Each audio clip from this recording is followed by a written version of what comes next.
안녕하십니까. 나라사랑학교의 최환열 본부장입니다. 오늘은 헤겔의 법철학 강요에 대해서 알아보는 시간을 갖도록 하겠습니다. 헤겔은 법철학 강요를 통해서 자유의 개념에서 소유의 개념을 도출합니다. 우리 인간의 이러한 정신의 본질적인 속성을 자유라고 얘기합니다. 물질의 본질이 무게이듯이 우리 정신의 본질은 자유이다, 이렇게 얘기합니다. 그리고 이 자유를 비롯해서 우리의 사유와 의지를 거쳐서 우리의 행동이 나오는데, 여기에서 이제 소유의 개념을 도출하는 것입니다. 그리고 이 소유가 여러 당사자에 의해서 중첩이 되었을 때 계약이라는 개념이 나오고요. 이러한 것들을 통틀어서 법이다, 이렇게 얘기를 합니다. 그래서 법은 이 정신과 자유로부터 나온 것이고요. 그리고 법의 모든 요소는 정신적인 것이다, 이렇게 얘기를 합니다. 그래서 법이란 우리 자유가 이렇게 자신을 외화시키면서 나타난 것이기 때문에 법을 가리켜서, 법의 체계를 가리켜서 자유의 왕국이다, 이렇게 얘기를 합니다. 그리고 법의 이러한 모든 내용들은 정신이 산출한 제2의 세계이다, 이렇게 얘기합니다. 우리는 지난 시간에 칸트와 헤겔을 통해서 우리 정신으로부터 어떻게 자연 법칙이 출현했는가, 그리고 우리 정신은 어떻게 자연 법칙을 또 출현시키고 있는가, 그것을 살펴보았습니다. 이제는 인간 관계 혹은 사회에서도 마찬가지로 사회에서의 이러한 법칙도 이러한 정신으로부터 자유로부터 해서 이렇게 나왔다, 이것을 논증한 것입니다. 그래서 헤겔의 이 법철학 강요는 소유의 개념을 증명한 것으로서 유명합니다. 자본주의에서 소유가 인정이 되고 있는데, 바로 이 소유는 자유에서 나왔다, 이것을 논증한 것입니다. 그러니까 소유를 빼앗으면 자유를 빼앗은 것이 된다 하는 이러한 논리도 여기에서 설명하는 것이 되겠습니다. 그러니까 자본주의 사회에서 아주 중요한 요소를 발견을 하고 설명을 한 것입니다. 먼저 헤겔은 우리 정신으로부터 사유가 나온다고 얘기합니다. 정신에서 사유가 출현한다, 이렇게 얘기합니다. 이것을 발견한 철학자가 데카르트인데요. 생각한다, 고로 나는 존재한다, 이 명제로 유명합니다. 여기에서 생각하는 존재로서 정신을 얘기했던 것입니다. 데카르트의 이 발견은 위대한 발견이었습니다. 그래서 모든 우리의 사유는 정신으로부터 나온다, 이렇게 얘기하고 있는 것입니다. 우리는 생각하는 존재이고 우리 안에는 끝없는 생각이 있습니다. 그런데 이 모든 것이 정신으로부터 나왔다, 이렇게 얘기한 것입니다. 그것을 발견한 것이죠. 그리고 이러한 사유 중에서 현실적 활동과 관련된 사유가 의지입니다. 의지. 그리고 그 의지 이후에 행동이나 이런 모든 움직임이 나타나는 것입니다. 그런데 이러한 의지도 자유롭습니다. 그것을 실행하고 실행하지 않고는 둘째 치고요. 이 생각을 할 수 있고 저 생각을 할 수 있고, 그런데 이것은 전부 다 내가 행할 수 있는 그러한 것들입니다. 그러나 그것을 다 행하지는 않습니다. 그러나 이렇게 생각하는 것, 이것은 자유롭다는 것입니다. 그리고 그것이 바로 의지이고 의지는 자유롭다, 이렇게 얘기하고 있는 것입니다. 그래서 이 의지의 자유를 말하면서 이 영혼, 정신의 본질은 자유이다, 이렇게 얘기한 것입니다.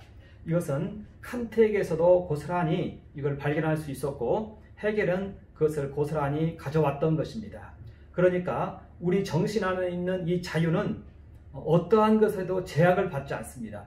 자유롭게 생각합니다. 이것을 막을 자는 아무도 없는 것입니다. 세상에 있는 자연 법칙도 이 의지의 자유를, 생각의 자유를 막을 수가 없다는 것입니다. 이것이 정신이 가지고 있는 아주 고유한 하나의 권리라는 것입니다. 생각하는 것은 자유롭기 때문에 그렇습니다. 그래서 이 정신을 또 다른 말로 표현하면은 정신을 가진 존재를 인격이라고 합니다. 그래서 이 정신의 다른 말은 또한 인격으로 이렇게 표현이 되고 있습니다. 물론 이 인격에는 정신과 마음과 육체가 다 들어있죠. 그러나 인격에서 가장 중요한 요소는 정신이기 때문에 이 정신과 인격을 거의 동치시켜서 우리는 바라볼 수 있는 것입니다. 그래서 인격권이라는 것이 나옵니다. 그리고 이 인격권이라는 것은 자연법의 근본 규범이다. 이렇게 헤겔이 얘기합니다. 자연법이라는 것이 존재하는데 이 자연법에서 기본적으로 규정하고 있는 것이 바로 이 인격이고 이 인격의 자유이다. 이것을 헤겔은 말하는 것입니다. 물론 이 자연법의 개념 정의는 아리스토텔레스는 자연에서 유래하는 법이다. 이렇게 얘기했습니다. 그리고 자연의 정의가 자연법이다. 사유의 정의가 있듯이 자연에도 하나의 정의가 있다. 하나의 법칙과 같은 이러한 정의가 있다. 그런데 그것은 바로 그것이 바로 자연법이다. 이렇게 얘기하는 것입니다. 그래서 이 인격과 정신의 이러한 자유는 자연법에서 규정하고 있다. 이렇게 아리스토텔레스는 얘기를 했던 것입니다. 스토아 철학자도 이와 유사한 자연법 얘기를 했고요. 그리고 중세 철학자들도 자연법에 대한 얘기를 했습니다.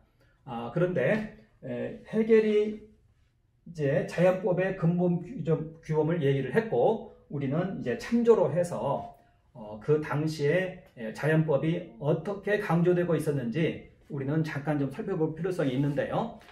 16, 17세기경에 자연법 학파가 출현을 했는데요. 그로티우스와 홉슬입니다. 이들은 이 자연법을 법 체계화하려고 시도를 했던 그러한 인물들로 유명합니다. 그로티우스는 신이 아니어도 자연법은 효력을 지닌다. 이렇게 얘기를 합니다. 그리고 홉스는 인간이 스스로의 본성과 생명을 지키기 위해 자신의 힘을 사용할 수 있는 권리가 있다. 이렇게 얘기를 합니다. 그리고 그 후에 17, 18세기경에는 사회학자들이 와서 이 인간의 자유, 정신의 자유의 중요성을 얘기했는데요.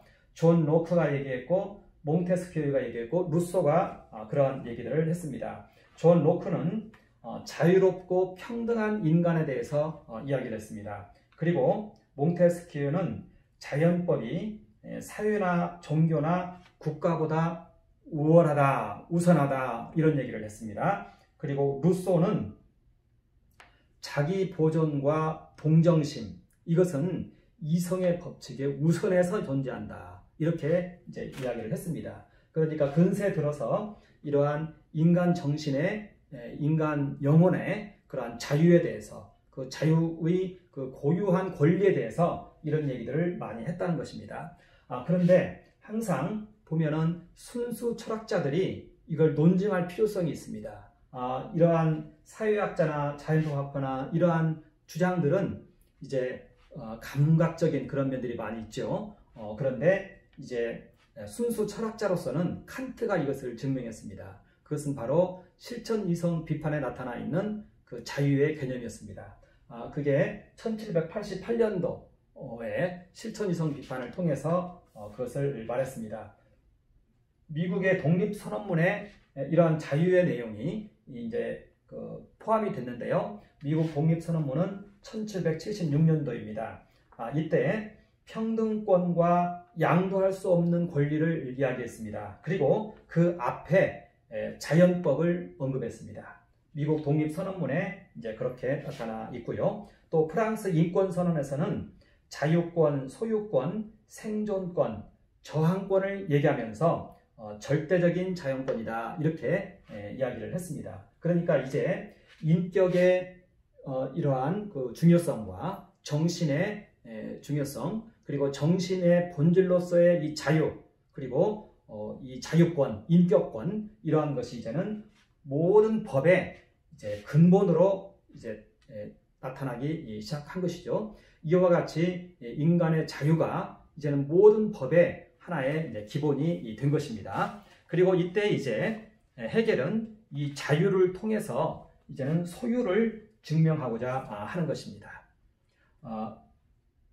이 영혼으로부터 이제 이게 정신이죠. 정신으로부터 사유가 출현합니다. 생각이죠. 우리 모든 이 정신은 이걸 대상의식이라고 해결은 이야기합니다. 대상의식이란 무엇이냐면 우리가 경험한 모든 것을 말합니다. 우리 눈에 보이는 것들도 말하고요. 그리고 과거에 경험했던 것들도 모두 대상의식에 속합니다. 대상이죠. 그것을 대상의식이라고 합니다. 그러한 대상들이 내 안에 들어와서 의식을 형성했다는 것입니다. 그리고 실제로 우리가 우리 자신을 보아도 우리 안에는 대상의식들로만 가득 차 있습니다. 우리 안에 나란 존재는 찾기가 어렵습니다.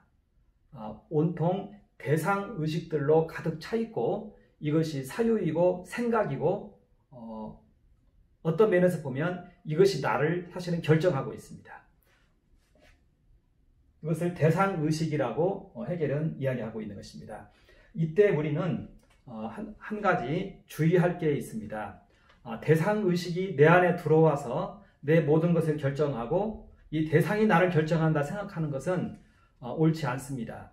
유물론 철학자들은 간혹 그런 주장을 합니다. 그런데 로크가 그렇지 않다는 것을 입증했습니다. 이 생각은, 이 대상의식들은 우리의 정신의 기능이라고 이야기를 했습니다. 우리가 어떤 대상을 바라보고요. 고개를 돌리면 우리는 그 대상을 잊어버립니다. 그런데도 우리의 관념 속에는 그것이 살아남아 있습니다. 그리고 과거 시간이 흘러간 것도 우리 눈에서는 사라졌습니다. 그런데 우리 기억 속에는, 우리 정신 속에는 그것이 살아있습니다.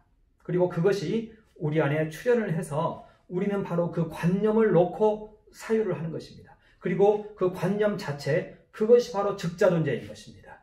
그것이 바로 대상의식인 것입니다. 바로 그렇기 때문에 이 사유, 즉자존재, 이러한 대상의식들, 이러한 것들이 대상에 의해서 일방적으로 형성되었다. 이것은 옳지 않습니다. 그 이후에 많은 현대 철학자들이 그것을 충분히 논증을 했습니다. 그런데 이때 여기에서 이제 의지의 자유가 출현합니다. 그러니까 이 대상의식들은 우리의 이제 사유인데 이것은 헤겔은 보편적이다 이렇게 얘기를 해요. 일반성이 있다. 일반적인 그냥 사유란 뜻이에요. 그리고 이것이 바로 즉자존재이다 이렇게 얘기합니다. 그리고 이 상태에서는 의지가 나타나지 않은 상태로서 그냥 자연적 의지이다 이렇게 얘기합니다. 그리고 자연적 의지일 때는 이러한 의지와 사유가 그냥 이퀄입니다. 같습니다. 이것이 바로 일반적인 우리의 사유로서 보편의 상태이다 이렇게 얘기합니다. 헤겔이 여기에서 보편, 특수성, 개체성 이렇게 말하는 것은 변증법적 원리를 설명하기 위해서 이렇게 붙인 용어인 것입니다. 그리고 우리 안에 있는 대상이 고스란히 있는 것을 즉자라고 표현한 것도 변증법적 원리를 설명하기 위해서 이렇게 즉자라고 표현을 한 것입니다. 그러니까 우리 안에 있는 대상의식들로서 사유가 우리 안에 고스란히 있는데 이제는 여기에서 의지의 자유가 출현한다는 것입니다. 그러니까 보면은 이 사유가 있고요. 이 사유에 대한 반성적 의지로서 의지의 자유가 출현한다. 이런 개념인 것입니다. 우리 안에 사유가 있고 이 사유의 반성으로서 의지가 출현했다. 이렇게 얘기하고 있는 것입니다. 그런데 여기에서 이제 우리가 조심해야 될 것이 있습니다. 반성적 의지라는 표현을 지금 헤겔이 사용하고 있습니다. 그러니까 사유로부터 반성적 의지를 통해서 의지가 나왔다 하고 이 의지는 자유롭다 이렇게 얘기를 하고 있는 것이죠. 자, 그렇다면 여기에서 반성이라면 도대체 누구를 말하는 것인가? 무엇을 말하는 것인가? 사유 자체에서 그냥 반성이 일어나서 의지의 자유로 튀는 것인가? 아니면 이 사유에서 어떤 그 존재에 대한 반성을 통해서 의지의 자유로 나타나는 것인가?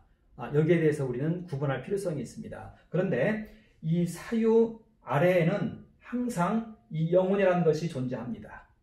아까 제가 로크 이 대상의식이 고스란히 대상의식이 아니라고 얘기한 것은 바로 이러한 개념입니다.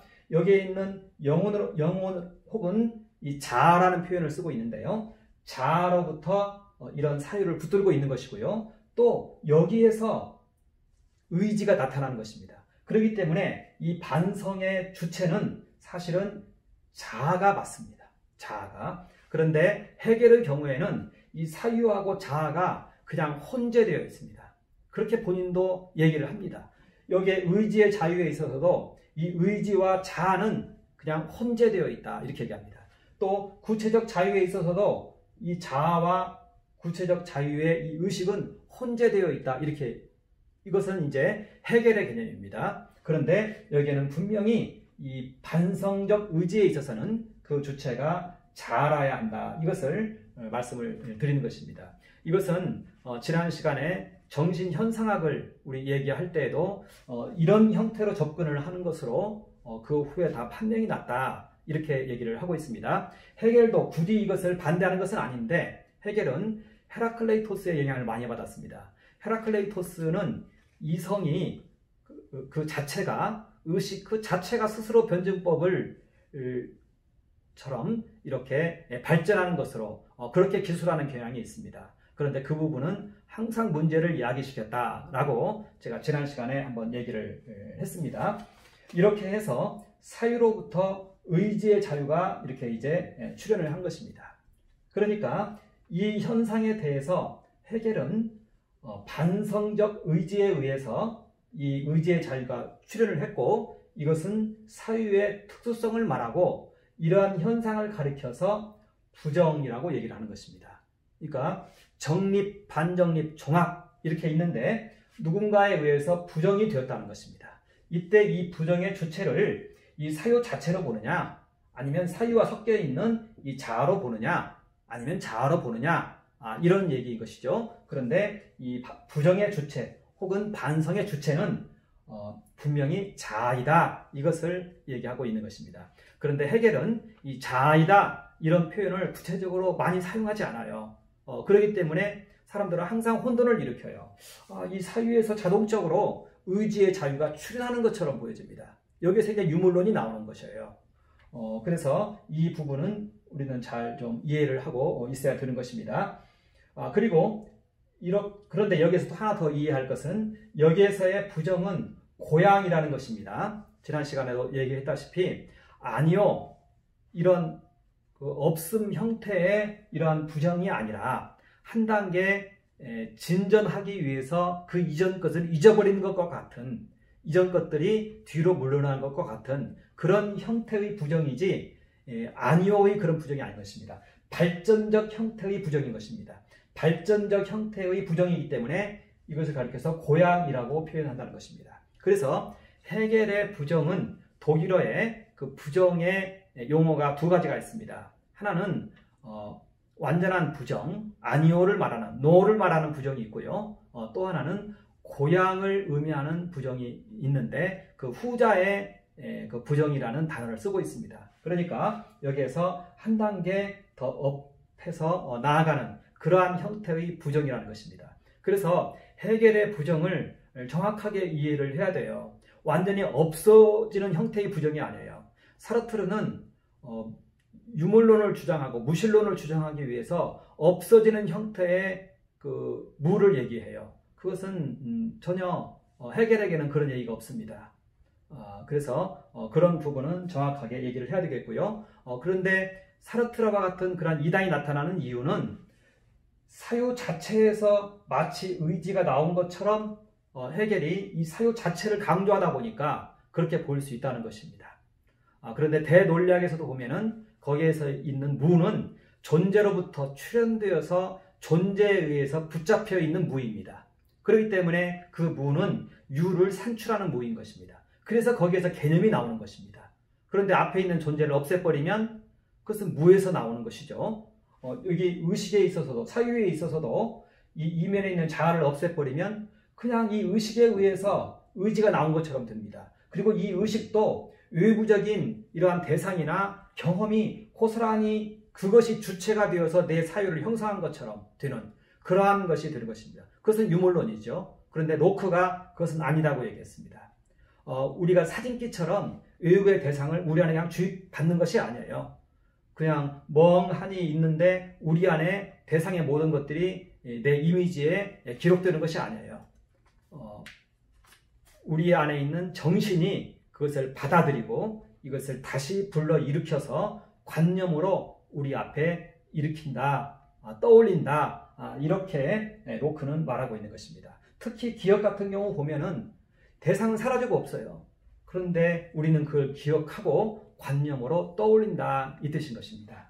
자, 이렇게 해서 사유에 대한 하나의 부정으로서 혹은 고양으로서 의지가 나타나는 것이고요. 또 이게 정립, 반정립, 그렇죠. 즉자 존재, 대자 존재, 그렇죠. 또 이 대자에 의해서 즉자, 대자 존재의 종합이 나오는 것입니다.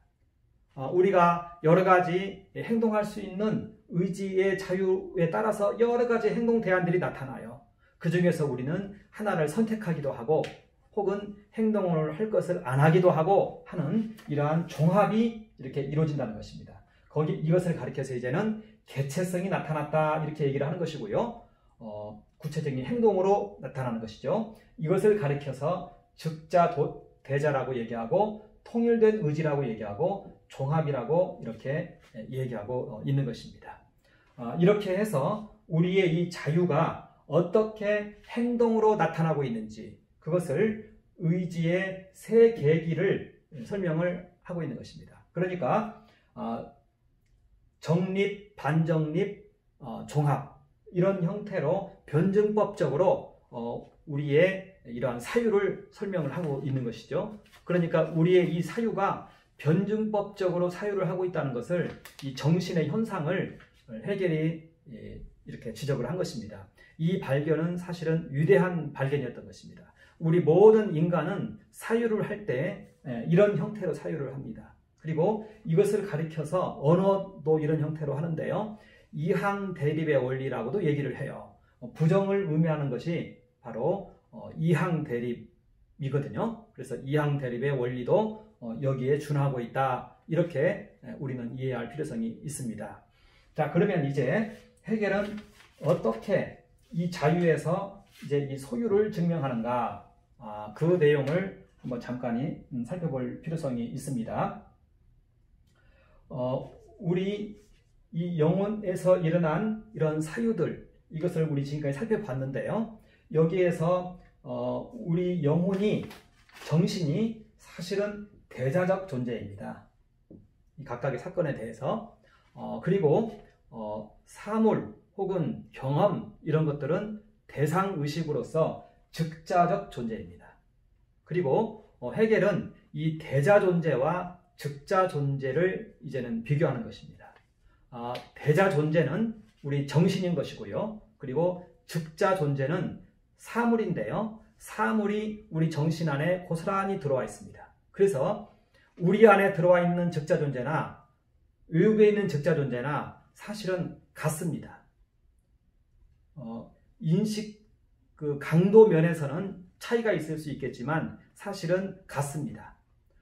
그래서 어떤 학자들은 우리 안에 있는 즉자 존재와 우리 외부에 있는 즉자 존재에 이코를 붙이기도 합니다. 그리고 베르그손 같은 학자는 또 이것을 면밀히 검토합니다. 그러면서 자, 우리 안에 법칙이 있고 외부에도 법칙이 있습니다. 그런데 우리는 여기에서 뭔가를 발전시켜서 저 사물에 있는 법칙 이면에 있는 것을 또한 창출해냅니다. 그러면서 베르그손은 우리 안에 있는 이 의식이 사물보다 더 크다라는 것을 증명을 합니다. 이것이 정신이 그 즉자 존재보다, 대자 존재로서의 이 정신이 즉자 존재보다 더 우월하고 크다, 이것을 사실은 말하고 있는 것이죠. 여기에서 우리는 지난 정신현상학을 우리 한번 공부를 했는데 거기에서 즉자와 대자의 관계가 여실히 드러났어요. 어떻게 드러났냐면 우리 대자 존재인 우리 안에 즉자 존재의 그 법칙이 우리 안에도 동일하게 있다는 것을 우리는 그때 발견을 했습니다.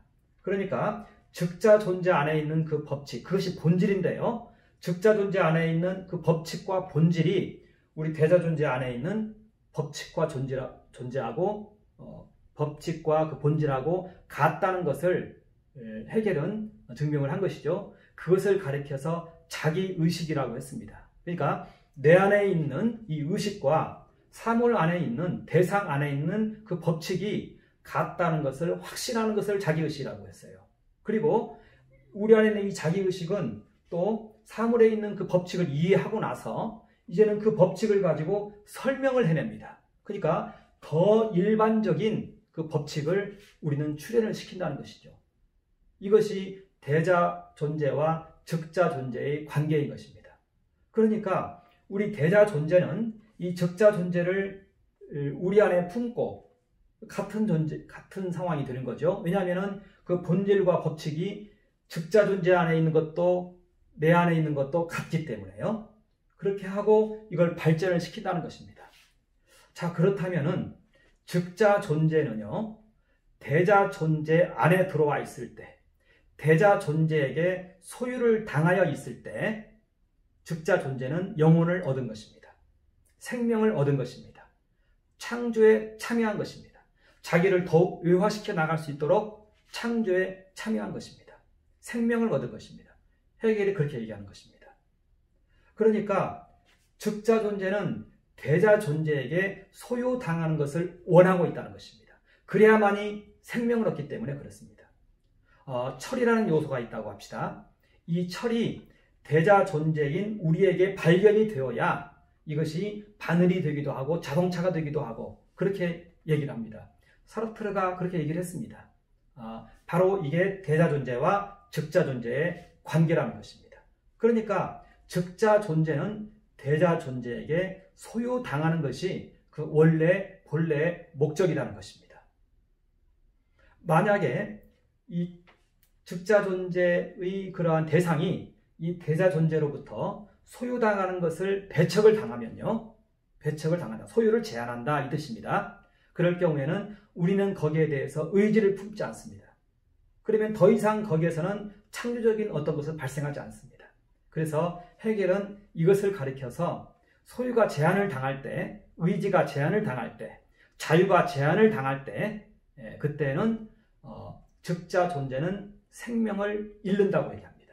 즉자 존재에게는 그것이 죽음이라고 얘기를 하는 것입니다. 이것은 틀린 얘기가 아닌 것입니다. 이렇게 해서 헤겔은 자유로부터 소유의 개념을 증명하는 것이죠. 보면은 자유의지의 외적 영역이다 이렇게 말합니다. 소유를요. 인격의 취득권이라고 얘기를 합니다. 소유는 영혼의 외화의 상태이다. 영혼이 외부로 자기를 표출한 것이다. 이렇게 얘기를 합니다. 그리고 즉자, 대자의 의미를 놓고 봤을 때 즉자는 대자를 통해서 영혼을 가진다. 창조에 참여한다. 그리고 끝없는 외화작용을 한다. 이렇게 얘기하고 있습니다. 즉자는 대자 안에 거하고 있습니다. 그런데 여기에 소유의 제한이 오면, 영향력 행사하는 데 제한이 오면 의지가 떠나고요, 창조활동에 참여할 수 없고 그 사물도 죽음을 맞는 것이다. 이렇게 얘기를 하고 있는 것입니다. 그러니까 이 소유의 개념과 이 정신, 자유, 이 개념이 하나로 이렇게 묶여 있는 것을 헤겔은 논증을 한 것입니다. 그래서 마르크스는 이 헤겔을 뒤집기 위해서